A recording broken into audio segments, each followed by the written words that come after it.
Bienvenidos al ciclo de entrevistas del FESAL. En esta semana estamos compartiendo muchas entrevistas a los realizadores en competencia y en secciones paralelas. Hoy Álvaro Fuentes, de la Cueva del Chauvet, va a entrevistar a Carlos Osuna, el director colombiano del Concursante.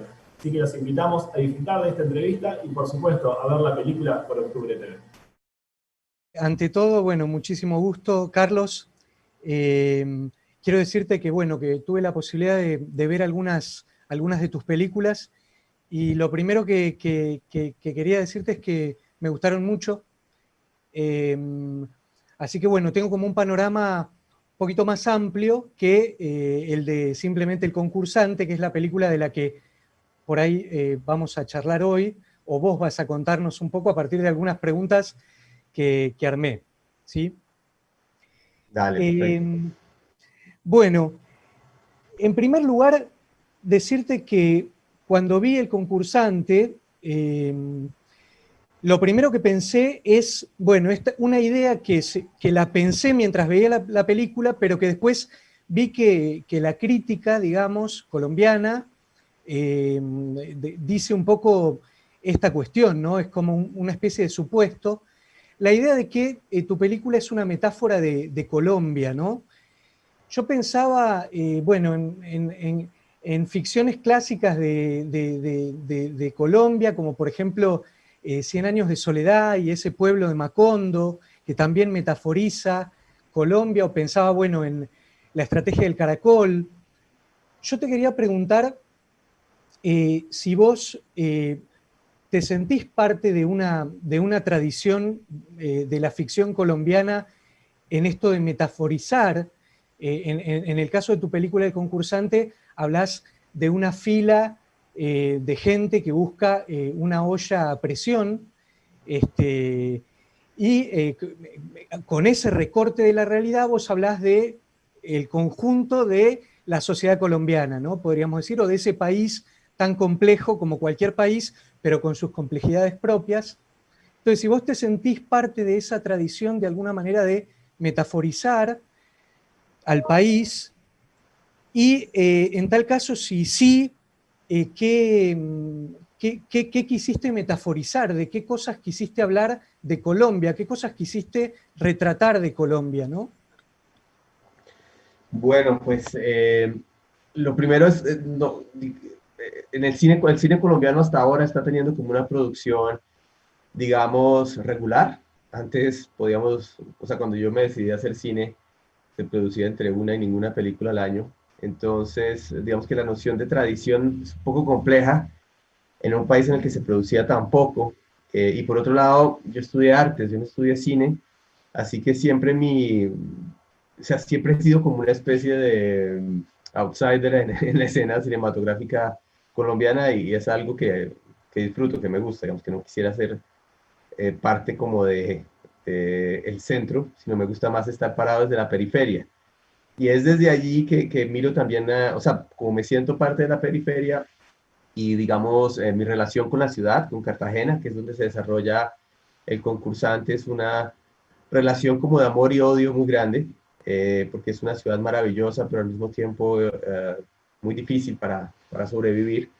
Entonces, yo diría que más allá de la tradición cinematográfica colombiana, donde claramente hay unos autores que respeto mucho y me gustan mucho, no creo que me haya parado desde ahí para pensar el proyecto. Creo que me paré más como desde justamente esto, que es como una especie de fragmento que nos habla del todo, ¿no? Esto pues está basado en un hecho de la vida real y yo vi como las imágenes de la gente, me puse a recopilar imágenes que la gente grabó con con sus celulares y especialmente me llamaron la atención las de Cartagena, pues porque yo soy pues si bien nací en Bogotá y he vivido mucho tiempo en Bogotá, también he vivido mucho tiempo allá en Cartagena. Entonces notaba que muchas cosas que retratan, digamos que siento que Cartagena es ¿cómo podríamos decirlo? Como eh, un, un, eh, un fragmento que hace una radiografía muy triste de lo que somos como sociedad. Eso es pues por el racismo, por el clasismo y por, digamos, unas dinámicas de maltrato constantes que se dan en la ciudad. Pero por otro lado, hay una contracultura en la zona Caribe, pero que esto realmente surgió en Cartagena, que se llama la cultura de la música champeta, que está retratado ahí en la película entonces sentí que era un lugar muy propicio para hacer el ejercicio de filmar la película. Eh, entonces, digamos que esa sería mi respuesta por ahora. Entonces serían dos cosas, como que por un lado, no creo que me haya parado desde entenderme como parte de una tradición y que en gran parte lo que me llamó eh, a filmar esta película justamente en Cartagena era que en la película, en esa región subyacen un montón de realidades muy fuertes de nuestro país. Bien, hay algo que dijiste sobre cómo construiste la historia a partir de fragmentos de videos de la gente que hizo esa cola, esa fila en la realidad, ¿no? No me acuerdo en qué año lo leí, pero era algo así como 2000, hace unos años atrás, 2011. ¿no? Uh -huh. Sí. Entonces, yo te quería preguntar si vos, cómo, digamos, la forma en que construís las historias, ¿no? En otras películas, como por ejemplo, que son muy interesantes a nivel narrativo, como por ejemplo El Gordo, Calvo y Bajito, que es una película que a nivel historia es muy, muy profunda y muy rica en la construcción de personajes y demás. Vos, ¿cómo construís las historias? ¿Tenés un método o vas cambiando la forma de construir una historia?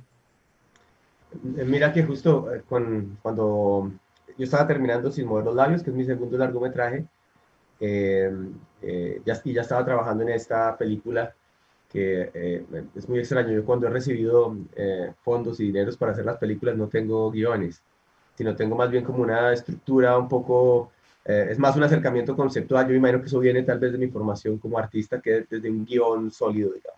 Eso nunca me ha pasado. Y me acuerdo que estaba hablando ahí con unos críticos franceses que estaban en un encuentro ahí en el que el guión había sido seleccionado y me decían, Carlos, pero es otra vez la misma película. Yo le decía, no, si la anterior era sobre un gordo que no sé qué y tal, y la otra era sobre un ventríloco y esta no. Y me decían, no, es que es lo mismo, es un ser humano que está perdido en su propia existencia y que no sabe qué hacer con, o sea, tiene un deseo por encontrar sentido, pero tal vez es solo eso. Y me di cuenta que tenían razón, que es la misma historia. Y ahorita lo que acabamos de filmar creo que es otra vez la misma historia. Así que creo que estoy un poco parado ahí en un lugar como una misma pregunta que es la que me atormenta. Y por otro lado, pues sí, en el caso del concursante específicamente, tomé estos testimonios de las personas en la fila, hice como una estructura, esto lo coescribimos con dos guionistas, con Juan Mauricio Ruiz y Alejandro Quintero, hasta cierto punto, o sea, hasta que quedó como el ensamblaje de los capítulos, como en una especie de boceto, podríamos llamarlo. Y luego lo que yo hice fue meterme a las calles de los guetos en Cartagena y empezar a buscar a la gente y hablar con ellos y improvisar y desde ahí empezar a construir los momentos. Eh, de hecho, algunos de los que salen en la película hicieron la fila y no consiguieron su olla. Finalmente, cuando terminamos la película, quedamos con un montón de ollas que no sabíamos qué hacer con ellas. Entonces fuimos al barrio, que es el barrio Nelson Mandela, en la ciudad de Cartagena, y regalamos algunas de esas ollas de manera simbólica. Y las personas tienen eso muy presente en su cabeza, cómo los estafaron y cómo jugaron con sus ilusiones. Bueno, quería esto como comentario personal. Si bien hay críticos que te dijeron que siempre se repiten, quizás son los temas, pero es muy variado tu cine, porque te quiero hacer una pregunta y tengo miedo de meter la pata, pero todo es un fragmento, el documental que de la televisión Caracol es tuyo. Sí. Bueno, ahí no sé si aparecen esos temas, ese tema de la persona que busca el sentido de la vida, pero es una obra muy diferente y eso me sorprendió, esa versatilidad para cambiar el registro, para contar una cosa desde otro lugar, muy diferente. Y hablando un poco de todo, es un fragmento y de la música, de la champeta, que a mí me interesa un poco la música colombiana, me interesa mucho Colombia en general.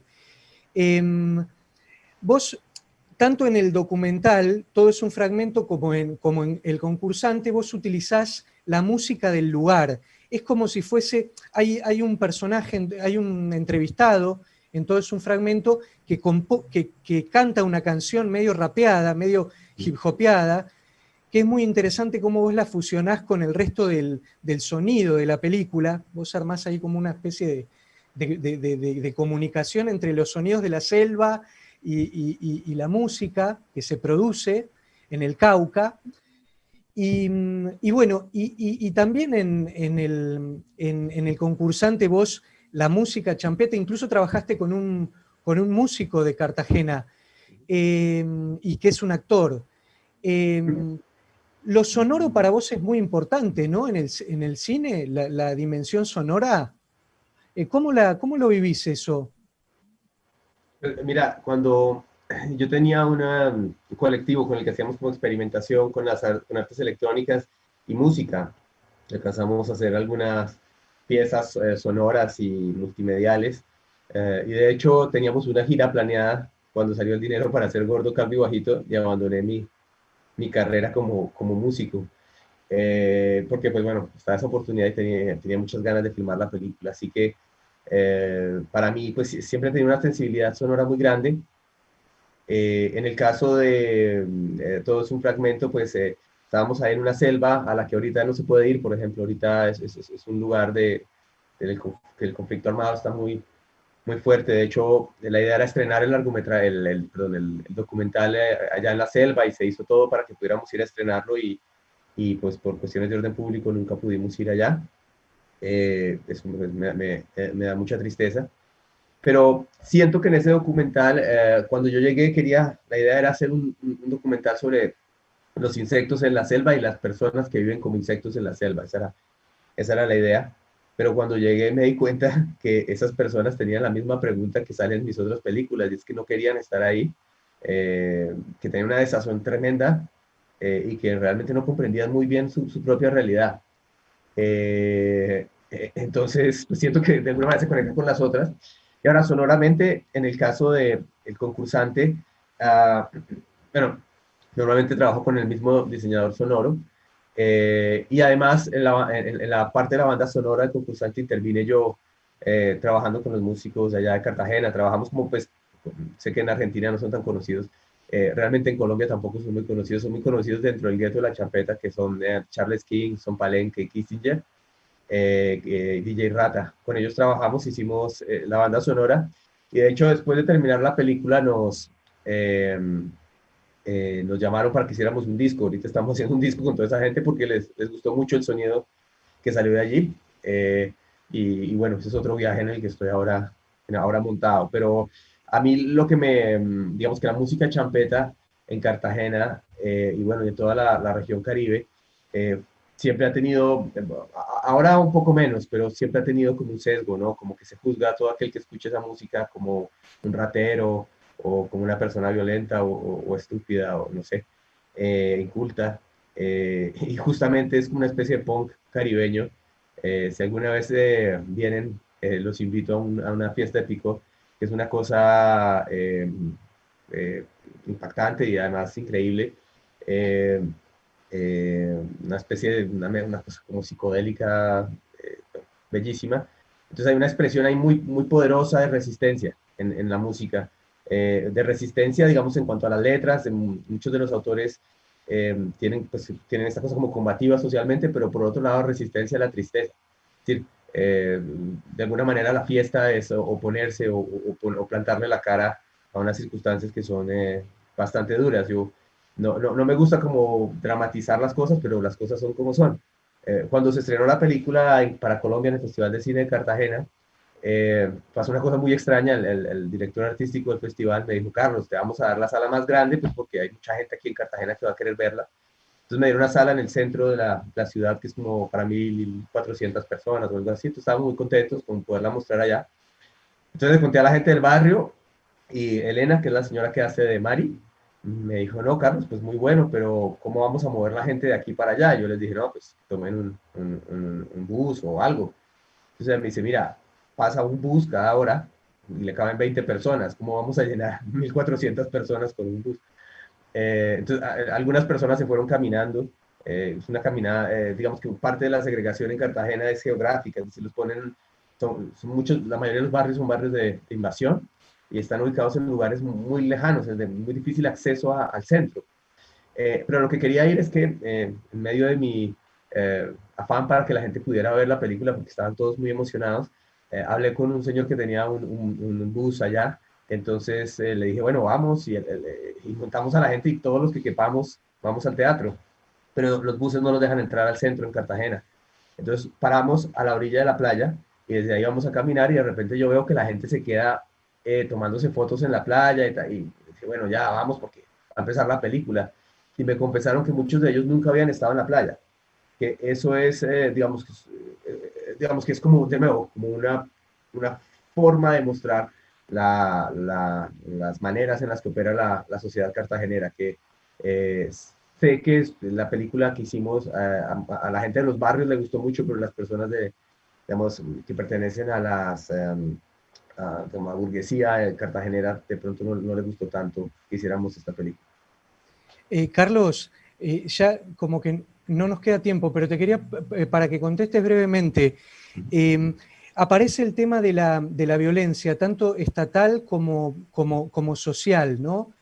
En el concursante. ¿Qué mensaje querés que tu cine dé acerca de un tema tan complejo en Colombia, en Latinoamérica y en el mundo, ¿no? Acerca de la violencia política y social y estatal, podríamos decir. Sí, digamos que la película lo que muestra es, para mí, que no hay agencia. O sea, las personas no están decidiendo porque, digamos que el sistema ya está en un estado tan decadente que son, o sea, solo accionan o sea, no hay un pensamiento crítico allí. Entonces, yo quería que al final en la película quedara la idea de que nadie tenía la culpa, finalmente. Es decir, el policía, ni los que van y rompen todas las cosas. De hecho, sé que tengo que contestar brevemente, así que voy a ser lo más breve posible. Pero cuando estábamos filmando el final de la película, los que hacían de policías eran personas ahí también del barrio.